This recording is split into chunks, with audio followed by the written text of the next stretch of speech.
कोल्हापुरातील एका हॉस्टेलच्या बांधकामावरती electric shock लागून 3 वर्षाच्या बालकाचा दुर्दैवी मृत्यू झाला।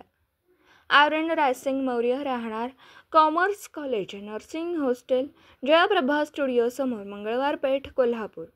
मूळ गाव भापसी, तालुका झेरना, जिल्हा खरगोन, मध्य प्रदेश असं त्याचं नाव आहे। ही घटना सकाळी 11 वाजण्याच्या सुमारास घडली।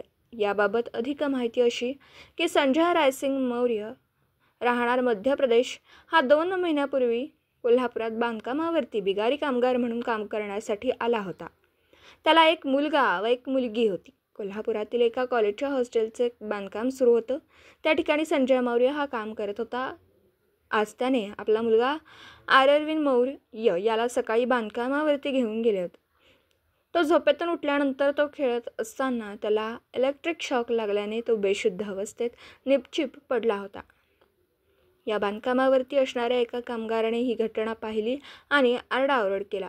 त्याचे वडील आणि बांधकाम कामगारांनी त्याला कोल्हापूरच्या शासकीय रुग्णालयात CPR येथे उपचारासाठी दाखल केलं असता त्याचा उपचारापूर्वीच मृत्यू झाला।